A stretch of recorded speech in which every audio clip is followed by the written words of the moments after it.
ঘোষণা হয়ে গেল স্কুলের গরমের ছুটির দিনক্ষণ। কতদিন মিলবে ছুটি, কবে থেকে শুরু হবে সামার ভ্যাকেশন জানুন। এপ্রিল মাস আসতে এখনো বেশ কয়েকটা দিন বাকি, কিন্তু তার আগেই গরমের দাপট শুরু হয়ে গিয়েছে, যার কারণে দিনের বেলা চড়া রোদে বাইরে বেরোতে সমস্যায় পড়তে হচ্ছে সব বয়সী মানুষকে। গরমের সেই একই ভোগান্তি পোহাতে হচ্ছে স্কুল পড়ুয়াদেরও। ফলে এমন পরিস্থিতিতে স্কুলে গ্রীষ্মের ছুটি নিয়ে এখন থেকেই আলোচনা শুরু হয়েছে। কারণ গত বছর প্রচণ্ড গরমের জেরে স্কুল ছুটির মেয়াদ বাড়ানো হয়েছিল, আর এবারও সেই একই রকম সিদ্ধান্ত নেওয়া হতে পারে বলে জানা গিয়েছে।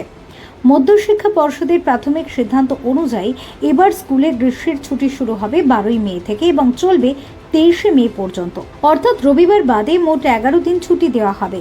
যদিও গত বছর শুরুতে 10 দিনের ছুটি দেওয়া হয়েছিল, কিন্তু পরে তা বাড়ানো হয়েছিল।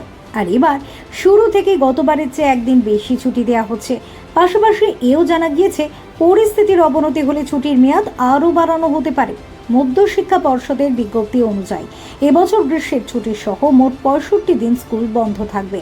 উল্লেখ্য, গত বছর উত্তরবঙ্গের স্কুলগুলিতে গ্রীষ্মের ছুটির মেয়াদ বৃদ্ধি নিয়ে বিতর্ক তৈরি হয়েছিল। এবারও একই রকম বিতর্কের সম্ভাবনা রয়েছে।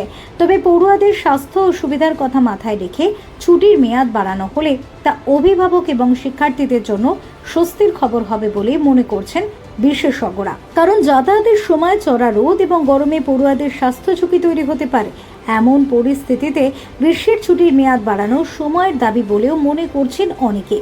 যদিও মধ্যশিক্ষা পর্ষদ এবং রাজ্য সরকারের তরফ থেকে এখনো চূড়ান্ত সিদ্ধান্ত ঘোষণা করা হয়নি, তবে গরমের তীব্রতা এবং আবহাওয়ার পরিস্থিতি বিবেচনা করে শীঘ্রই চূড়ান্ত সিদ্ধান্ত নেওয়া হতে পারে বলে সূত্রের খবর।